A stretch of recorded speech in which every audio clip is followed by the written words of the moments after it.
જિંદગી એક સુંદર વહેતી નદી જેવી છે, જેમાં દરરોજ સવારે આશાનું નવું કિરણ જન્મે છે.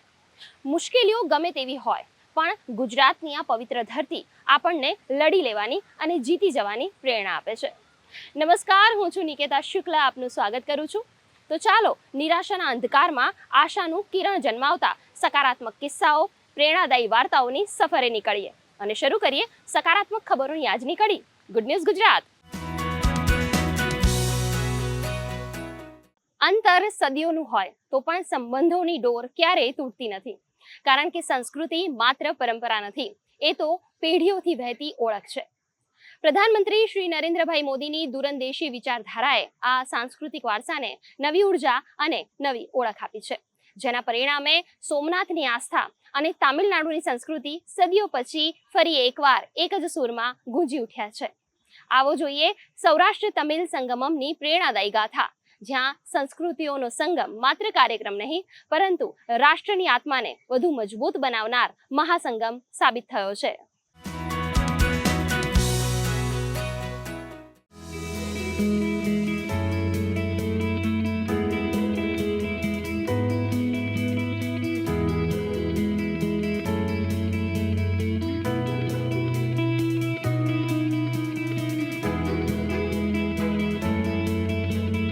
अतिथि सत्कार का सुख बहुत अनूठा होता है, लेकिन जब कोई अपना ही वर्षों बाद लौटकर घर आता है तो उस सुख की, उस उत्साह और उल्लास की बात ही कुछ अलग होती है.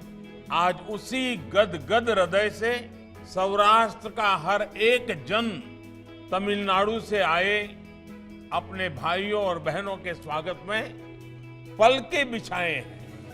વિકાસ માત્ર રસ્તાઓથી થતો નથી, વિકાસ હૃદયોના જોડાણથી પણ થાય છે, અને આ વિચારને સાકાર કર્યો પ્રધાનમંત્રી શ્રી નરેન્દ્ર મોદીએ. એક ભારત શ્રેષ્ઠ ભારતના સંકલ્પ સાથે તેમણે ભારતની વિવિધ સંસ્કૃતિઓને એકબીજા સાથે જોડવાનો અનોખો માર્ગ પસંદ કર્યો. કાશી તમિલ સંગમમ પછી વર્ષ 2023માં શરૂ થયું સૌરાષ્ટ્ર તમિલ સંગમમ, એક એવો પ્રયાસ જેણે ઇતિહાસને વર્તમાન સાથે જોડ્યો.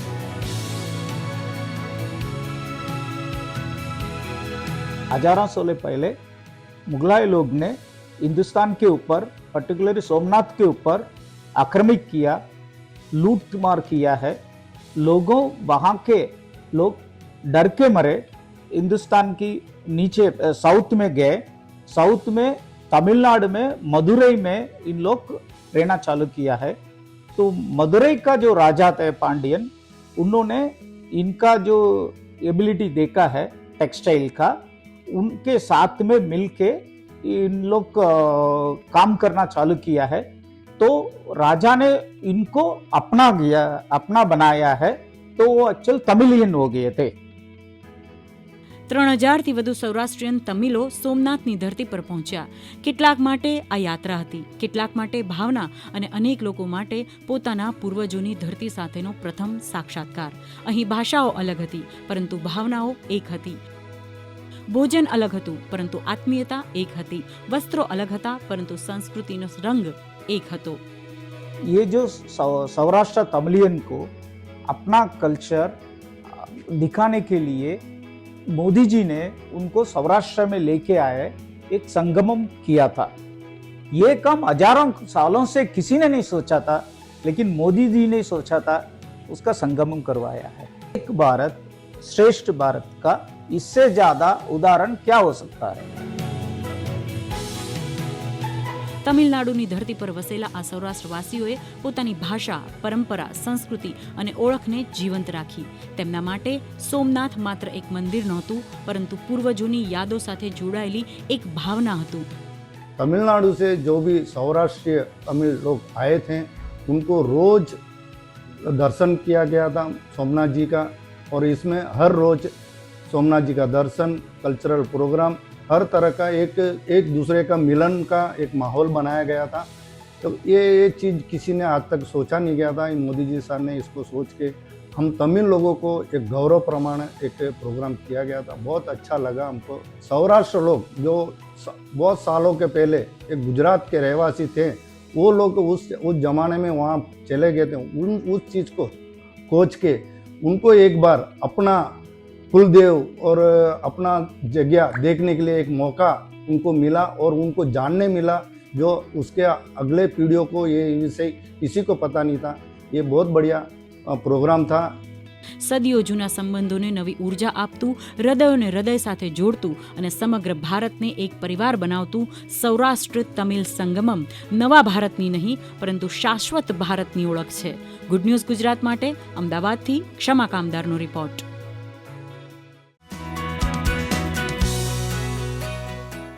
દોસ્તો, હવે પછીની સ્ટોરી કહે છે કે ધર્મનો સાચો અર્થ બંધન નહીં પરંતુ ન્યાય અને કરુણા છે. વાત છે મુસ્લિમ સમાજની મહિલાઓની. ઇસ્લામમાં પણ સ્ત્રીઓના અધિકારોને મહત્વ આપવામાં આવ્યું છે, પરંતુ કેટલીક કુપ્રથાઓના કારણે મુસ્લિમ સમાજની સ્ત્રીઓ મુશ્કેલીઓનો સામનો કરતી હતી. એક જ ક્ષણમાં ઉચ્ચારેલા 3 શબ્દો તેમના જીવનને અનિશ્ચિતતામાં ધકેલી દેતા હતા. પરંતુ વર્ષ 2019માં મોદી સરકાર દ્વારા લાવવામાં આવેલા ટ્રિપલ તલાક વિરોધી કાયદા બાદ હવે મહિલાઓને વિશ્વાસ જાગ્યો છે કે જો તેમની સાથે અન્યાય થશે તો કાયદો તેમની સાથે ઊભો છે. કહેવાય છે કે જ્યારે એક સ્ત્રીનું જીવન બદલાય છે ત્યારે માત્ર એક વ્યક્તિ નહીં પરંતુ આખો પરિવાર બદલાય છે. વર્ષો સુધી ટ્રિપલ તલાકની પ્રથાના કારણે અનેક મુસ્લિમ બહેનોના જીવનમાં અનિશ્ચિતતા અને ભયનું વાતાવરણ રહેતું હતું. પરંતુ વડાપ્રધાન નરેન્દ્ર મોદીના નેતૃત્વમાં કેન્દ્ર સરકારે ટ્રિપલ તલાક વિરુદ્ધ કાયદો બનાવી એક એવો નિર્ણય લીધો જેના કારણે દરેક મુસ્લિમ મહિલાઓ આજે સન્માનભેર જીવન જીવી રહી છે. ટ્રિપલ તલાકના કારણે મહિલાઓ ઘણી પ્રતાડિત થતી હતી. કારણ ક્યારે બી કોઈ પણ વાંક વગર કે કંઈ પણ રીતે માણસો 3 વાર તલાક બોલે એટલે મહિલાની આખી લાઈફ ખતમ થઈ જતી હતી. અને એ લોકોને હેરાનગીની હદ હું સમજાવી શકું એવું નથી, એવી હાલત હતી. અને મહિલાઓને આના લીધે એક અશ્યોરન્સ મળ્યું છે. એ લોકો પગભર થઈ છે, પોતે હવે પોતાની રીતે પોતાના ડિસિઝન લેતી થઈ છે, ભણે છે મહિલાઓ અને આગળ વધી રહી છે મહિલાઓ આગળ. આ કાયદાના લીધે મહિલાઓ વધારે મજબૂત થઈ છે. હવે એ લોકો એનો અભિપ્રાય આપી શકે છે. હવે એ લોકો સમજવા લાગી છે કે જે અત્યાર સુધી એ લોકો સાથે એટલા વર્ષોમાં થયું એ ખોટું હતું. અને બિલકુલ ઇસ્લામ બી આ વસ્તુને કહે છે. આ તલાકનું નામ જ તલાકે બિદત હતું. બિદતનો મતલબ છે કે હરામ, જે સમાજમાં કોઈ કારણસર ચાલુ રહેલું. હું એવું કહું કે પહેલાંના સમયમાં મુસ્લિમ સમાજમાં અંદર પતી જતું હતું. હવે એવી રીતના તલાક કોઈ આપવાની હિંમત નથી કરતું. એક પ્રિન્સિપાલ વડોદરા શહેર, વડોદરાની બાજુના તાલુકામાં સ્કૂલની પ્રિન્સિપાલ, એના પતિએ એને તલાક કર્યો. આશ્ચર્ય થાય આપણને. પ્રિન્સિપાલ ચાલુ નોકરી, એનો પતિ એને 3 વાર તલાક કરીને બેસી ગયો. હવે ઇદ્દતમાં બેસવાનો વારો કરે શું? સ્કૂલની નોકરી, રીઝન પૂછવામાં આવ્યું, એને એવું કહેવામાં આવ્યું તું નોકરી છોડી દે. કેમ નોકરી છોડવાની? કારણ કે પેલો કશું કરતો નહોતો પણ પેલી કમાતી હતી, એટલે ઘરમાં જે સ્ત્રી જે કમાતું એનું થોડું ચલણ તો હોય જ. એટલે એણે એવું કહ્યું કે તું તમે રાત્રે આટલા લેટ આવો છો ચાલે નહીં. એમાં તલાકનો વિષય એટલે કે તું નોકરી કરે છે એટલે દાદાગીરી કરે છે ને, બંધ કર. તો આ જે ચાલતું હતું આ અટકશે. સુરક્ષા મળે ત્યારે જ સપનાઓને પાંખો મળે છે. હવે મુસ્લિમ પરિવાર અને સમાજમાં મહિલાઓની વાતને મહત્વ મળવા લાગ્યું છે કે ભાઈ અમે લગ્ન કરીશું તો ગમે ત્યાં આ લોકો મારીને કે ગમે ત્યાં અમારે ઉપર અત્યાચાર કરીને તલાક આપી શકે, તો એ એક જે ભય છે ને એ દૂર થઈ ગયું છે.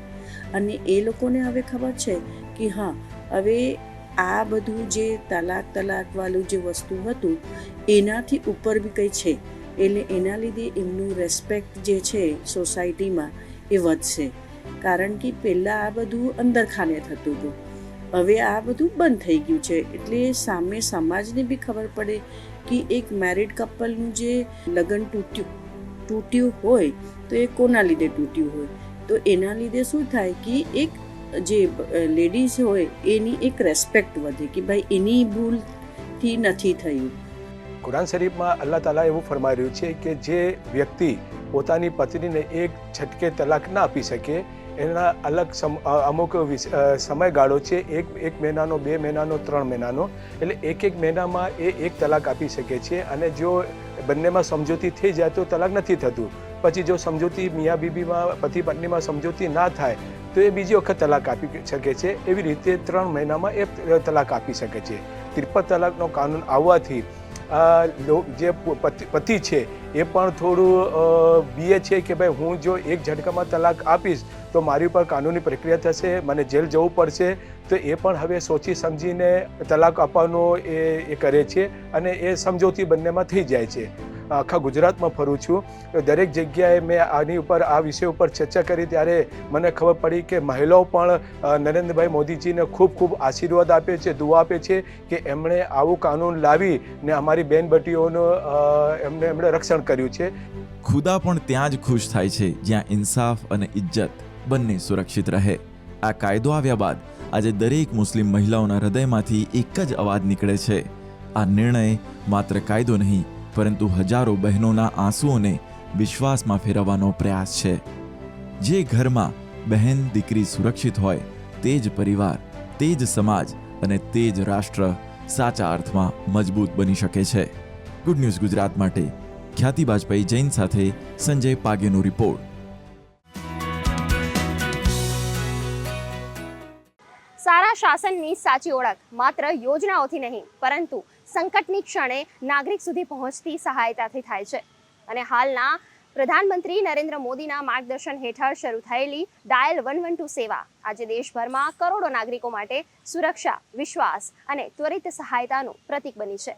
એક એવો નંબર જે પોલીસ, ફાયર અને એમ્બ્યુલન્સ જેવી ઇમરજન્સી સેવાઓને એક જ પ્લેટફોર્મ પર જોડે છે.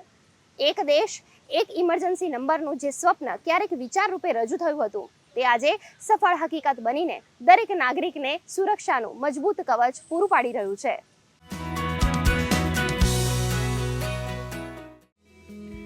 આપણે સ્માર્ટફોનનો ઉપયોગ વાતચીત, મનોરંજન અને માહિતી માટે તો કરીએ જ છીએ, પરંતુ શું એ જ સ્માર્ટફોન સંકટની ક્ષણે જીવ બચાવનાર સાથી પણ બની શકે તો?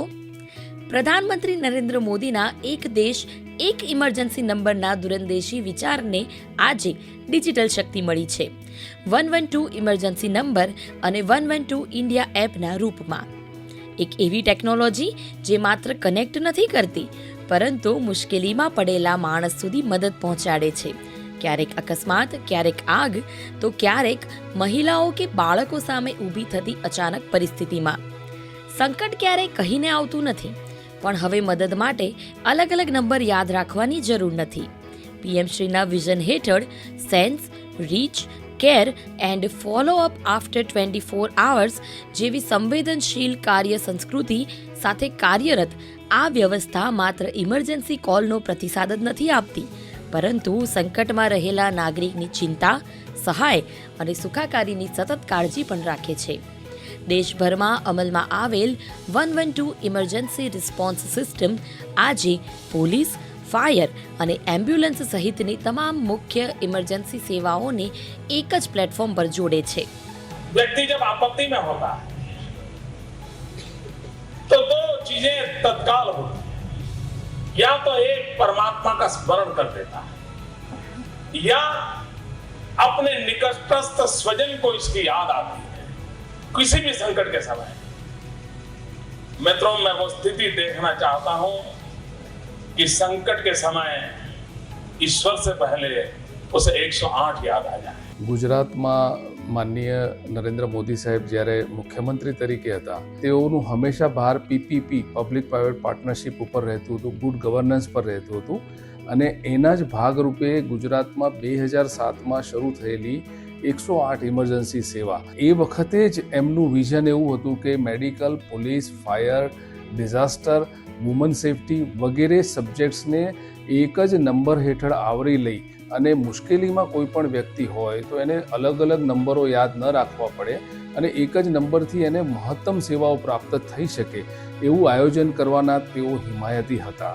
મારી ફ્રેન્ડ નડિયાદ રહે છે, એ 3 દિવસથી મિસિંગ હતી. રાત્રે 11:30 વાગે એની મમ્મીનો કોલ મારા પર આવ્યો કે હવે શું કરવું જોઈએ. એ બહુ પેનિક હતા. તો મેં તરત 112 ઇન્ડિયા એપની હેલ્પ લીધી. જ્યાં સુધી 112ની ટીમ મારા સુધી ન પહોંચી ત્યાં સુધી કન્ટિન્યુઅસ એ લોકો મારા સંપર્કમાં રહ્યા હતા. એ લોકોએ બધી ઇન્ફોર્મેશન મારી પાસેથી લઈ લગભગ 1.5 કલાકમાં મારી ફ્રેન્ડને શોધી કાઢી. હું જોબ ઉપરથી ઘરે જાઉં, મને મોડું વહેલું થાય એટલે મારી ફેમિલીને કોઈ ટેન્શન પણ નથી, કેમ કે 112ની મને હેલ્પ મળે છે. SOS બટન દબાવો એટલે 112 મને ક્યાંથી બી શોધી કાઢશે. અને અત્યારે હું ફ્રીલી છું અને મારી ફેમિલી પણ ફ્રીલી છે. પ્લે સ્ટોર એપ સ્ટોર પરથી 112 ઇન્ડિયા એપ ડાઉનલોડ કરો. પછી મોબાઈલ નંબરથી રજિસ્ટ્રેશન કરો. તમારી પ્રોફાઇલમાં નામ, સરનામું અને ઇમરજન્સી કોન્ટેક્ટ ઉમેરો. ત્યારબાદ જ્યારે પણ જરૂર પડે ત્યારે એક બટન દબાવતા જ તમારું લોકેશન અને માહિતી સીધી કંટ્રોલ રૂમ સુધી પહોંચી જાય છે. આ ઉપરાંત પાવર બટનને વારંવાર દબાવીને પણ SOS ટ્રિગર કરી શકાય છે. ફોનને હલાવવાથી શેક ફીચર પણ એલર્ટ મોકલી શકાય છે. ખાસ કરીને મહિલાઓ માટે શાઉટ ફીચર, જે તાત્કાલિક આસપાસના વોલેન્ટિયર્સને એલર્ટ કરે છે અને મદદ આવતા સુધી તમારી લોકેશન રિયલ ટાઈમ ટ્રેક કરવામાં આવે છે. તમામ રાજ્યોની અંદર 112 નેશનલ ઇમરજન્સી નંબર એવી રીતે ડિક્લેર કરવામાં આવ્યો છે કે જેમાં 5 પ્રકારની ઇમરજન્સી પાયાની સેવાઓ છે: મેડિકલ, પોલીસ, ફાયર, ડિઝાસ્ટર અને વુમન સેફ્ટી. પાંચેયનું સમન્વય થઈને 112 જનરક્ષક સેવાઓ ગુજરાતમાં અને અન્ય રાજ્યોમાં પણ સ્થાપિત થયેલી છે. આ સેવાના પ્રારંભથી લઈને અત્યાર સુધીમાં 8,14,000 જેટલા સફળ કેસનું હેન્ડલિંગ 112 હેઠળ ગુજરાતમાં થયેલ છે. તેમજ એક રાજ્યમાંથી બીજા રાજ્યમાં પણ પ્રવાસ કરતા હોય ત્યારે આ જ નંબર દ્વારા સીમલેસલી આ સર્વિસીસ લોકોને પ્રાપ્ત થાય એ પ્રમાણેનું ટેકનોલોજીનું બહુ જ એડવાન્સ ઇન્ટિગ્રેશન તમામ સેવાઓ માટે 112ના પ્લેટફોર્મ પર કરવામાં આવેલું છે. ડિજિટલ ઇન્ડિયાના આ યુગમાં સુરક્ષા હવે માત્ર વ્યવસ્થાની જવાબદારી નથી, પણ દરેક નાગરિકના હાથમાં પહોંચેલી શક્તિ છે. એક મોબાઈલ ફોન, એક એપ અને એક ક્લિક. ગુડ ન્યૂઝ ગુજરાત માટે અમદાવાદથી ક્ષમા કામદારનો રિપોર્ટ.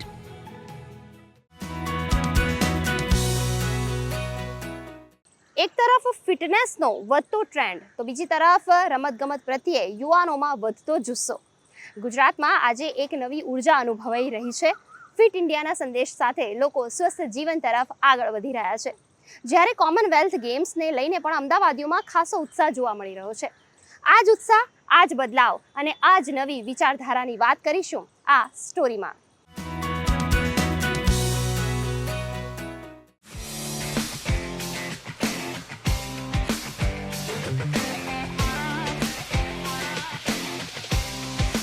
ફિટ ઇન્ડિયા મૂવમેન્ટ આજે માત્ર એક અભિયાન નથી રહ્યું, પરંતુ કરોડો ભારતીયોના જીવનનો હિસ્સો બની ગયું છે. શહેર હોય કે ગામ, યુવાન હોય કે વડીલ, दरेक व्यक्ति हवे फिटनेस ने जीवन शैली तरीके अपनावी रहे छे। 5 साल से जिम कर रहा हूँ और इन 5 सालों में मुझे बहुत कुछ सीखने मिला कि फिजिकल फिटनेस के साथ हमारी डाइट भी बहुत मायने रखती है। हमारी इंडिया डायबिटिक कैपिटल है, तो हमको ज़्यादा फिटनेस और डाइट पे ध्यान देना है। तो हमारी गवर्नमेंट भी इस चीज़ में हेल्प कर रही है, फिट इंडिया मूवमेंट जैसे कैंपेन चला रही है। तो हमारे यंग पीपल और एल्डर पीपल दोनों को ये फॉलो करना चाहिए, जाके स्पोर्ट्स एक्टिविटीज़ में पार्टिसिपेट करना चाहिए और हमारी डाइट पे भी ध्यान देना चाहिए।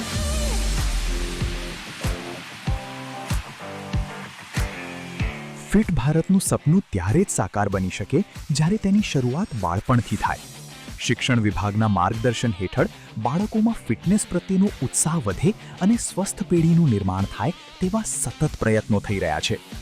સ્વસ્થ શરીર માટે સારા ખોરાકની ઘણી વખત વાત કરે છે, તો ગુજરાત બોર્ડ અને CBSE બોર્ડ બંને આ બાબતે તમામ શાળાઓમાં એક પત્ર કર્યો કે સુગર જે છે, નો સુગર નો ઓઇલ, આ પ્રકારે દરેક શાળામાં સુગર બોર્ડ બનાવ્યા. સુગર બોર્ડ બનાવ્યા છે. એ સુગર બોર્ડની અંદર બાળકોને હેલ્ધી ફૂડ જે છે એની સમજ આપવામાં આવેલી છે કે શું ખાવાથી કેટલી કેલરી મળે છે અને શું નુકસાન થાય છે, કયું ખાવાથી શું નુકસાન થાય છે, કયા પ્રકારના ફૂડ ખાવા જોઈએ. આવી બધી સમજ શાળા કક્ષાએ મળે તે માટે શાળાઓમાં હેલ્ધી કોર્નર બનાવવામાં આવ્યા છે. સુગર કોર્નર એને નામ આપ્યું છે અને તે રીતે તમામ શાળાઓ એને અમલ કરી રહી છે. અમદાવાદ મ્યુનિસિપલ કોર્પોરેશન દ્વારા રમતગમતને પ્રોત્સાહન આપતી નવી સુવિધાઓ, સ્પોર્ટ્સ હબ અને આધુનિક મેદાનો વિકસાવવામાં આવી રહ્યા છે. શહેરના દરેક ખૂણે રમતગમત અને સ્વસ્થ જીવનશૈલી માટેનું વાતાવરણ ઊભું થઈ રહ્યું છે, જે ફિટ ઇન્ડિયા અભિયાનના ઉદ્દેશ્યોને વધુ ગતિ આપી રહ્યું છે. શહેરીજનોનું સ્વાસ્થ્ય જળવાઈ રહે અને તેઓ ફિટ રહે એ માટે અમદાવાદ મ્યુનિસિપલ કોર્પોરેશન દ્વારા 42 જેટલા જિમ્નેશિયમ ચલાવવામાં આવે છે. એ ઉપરાંત 21 જેટલા સ્વિમિંગ પુલ ચલાવવામાં આવે છે, જેઓ ખૂબ જ નોમિનલ ભાવથી તરવૈયાઓ અને યુવાનોને તાલીમ આપવામાં આવે છે. વધુમાં સાયક્લોથોન જેવી ઇવેન્ટ પણ કરવામાં આવે છે, જેથી મોટી સંખ્યામાં લોકો ભાગ લઈ આરોગ્ય અને પર્યાવરણ અંગે જાગૃત થઈ શકે. એ સિવાય અમે મલ્ટિપલ ઇવેન્ટ કરીએ છીએ. સપોઝ યોગા છે તો યોગા સફાઈ કામદારો વગેરે બધા ભાગ લઈ અને રેગ્યુલર યોગા થાય એ પ્રમાણે પ્રયત્નો હાથ ધરવામાં આવે છે. અમારા વસ્ત્રાલ સ્પોર્ટ્સ કોમ્પ્લેક્સમાં ફિટ ઇન્ડિયા 2019ના મોડલના ધ્યાનમાં રાખીને વિવિધ સ્પોર્ટ્સને સારી રીતે કાર્યરત કરવામાં આવેલ છે. અમારા સ્પોર્ટ્સ કોમ્પ્લેક્સમાં તાજેતરમાં વર્લ્ડ લેવલનું બનાવેલ gymnasium, swimming pool, tennis court, પછી લોન ટેનિસ કોર્ટ્સ, પછી આપના બેડમિન્ટન કોર્ટ્સ જે ફૂલ્લી એર કન્ડિશન છે. અને હાલમાં અમે કેટલા વિવિધ સ્ટુડન્ટ્સને એમનો ટેલેન્ટ બેઝ ટુર્નામેન્ટ્સ કરાવીને એમને અમે સ્કોલરશિપ પણ પ્રદાન કરી રહ્યા છીએ. અને આવનારા સમયમાં આપણું ગુજરાતનું ગૌરવ જળવાય એના માટે એમને સ્કોલરશિપ પ્રોગ્રામ્સ, એમને બેસ્ટ કોચિંગ ફેસિલિટીઝ, એમને બિલકુલ ન્યૂનતમ ફીસ સ્ટ્રક્ચરની અંદર અમે વસ્ત્રાલ સ્પોર્ટ્સ કોમ્પ્લેક્સમાં હાઈ પરફોર્મન્સ જેવી કોચિંગ ફેસિલિટીઝ આપવામાં આવી રહી છે. આપ અગર મેન્ટલી ફિટ હશો, આપ ફિઝિકલી ફિટ હશો તો જીવનમાં કોઈ પણ પરિસ્થિતિ આપના જીવનમાં આવશે એ તમે સ્ટ્રોંગલી એને ફેસ કરી શકશો. આજે ભારત ફક્ત ફિટ નાગરિકો જ નહીં પરંતુ વૈશ્વિક રમતગમત શક્તિ બનવાના માર્ગે આગળ વધી રહ્યું છે. અમદાવાદમાં યોજાનારી આંતરરાષ્ટ્રીય કક્ષાની રમતોત્સવોની તૈયારીઓ હોય કે દેશભરમાં ફિટનેસ પ્રત્યે વધતી જાગૃતિ, આ બધું એક નવા ભારતની ઓળખ છે. એટલા સ્પોર્ટ્સ કોમ્પ્લેક્સ નવા બને છે. આના પ્રમાણે તમે યુથ પાર્ટિસિપેટ કરે છે નવા ગેમમાં. જેમ કે લોન ટેનિસ અહીંયા ઇન્ડિયામાં બહુ ઓછો ચાલે, પણ અત્યારે લોન ટેનિસ માટે બહુ લોકો આવે છે. પ્લસ સ્વિમિંગ છે, સાયકલિંગ છે, બેડમિન્ટન છે, ટેબલ ટેનિસ છે, આ બધા ગેમમાં પાર્ટિસિપેટ કરે છે યુથ અત્યારે. આ ફિટ ઇન્ડિયા મુવમેન્ટના લીધે દરેક વ્યક્તિ સ્પોર્ટ્સમાં, હું તો એમ કહું છું કે સ્પોર્ટ્સમાં જોડાય અને દરેક સ્પોર્ટ્સમાં જેને જ્યાં ઇન્ટરેસ્ટ હોય, યોગા જેને કરવા હોય યોગામાં રહે, જે પણ ટેબલ ટેનિસ છે યા સ્વિમિંગ છે, જેમાં બોડીની મૂવમેન્ટ થતી હોય એવી એક્ટિવિટી સૌથી વધારે કરે, જેથી કરીને હેલ્થ ઇસ્યુ બી ના થાય અને વ્યક્તિને માઇન્ડ બી સેટ રહે ને બધી રીતે. ગુડ ન્યૂઝ ગુજરાત માટે શ્વેતા યાદવનો રિપોર્ટ.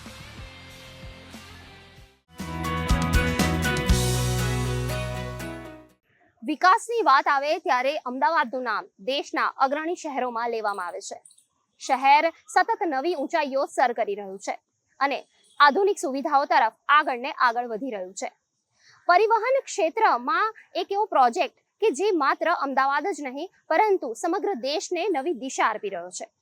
શું છે Sabarmati multi modal transport hub અને કેવી રીતે બદલાશે મુસાફરીનો અનુભવ, જાણીશું આ ખાસ સ્ટોરીમાં.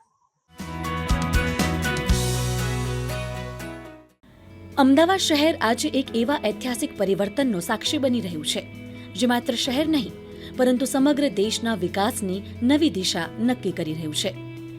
Sabarmati multi modal transport hub, જ્યાં બુલેટ ટ્રેન, રેલવે, મેટ્રો અને બીઆરટીએસ જેવી આધુનિક પરિવહન સેવાઓ એક જ સ્થળે ઉપલબ્ધ થશે. તે ભારતની વધતી ક્ષમતા અને વિશ્વસ્તરીય ઇન્ફ્રાસ્ટ્રક્ચર તરફની યાત્રાનું જીવંત ઉદાહરણ છે.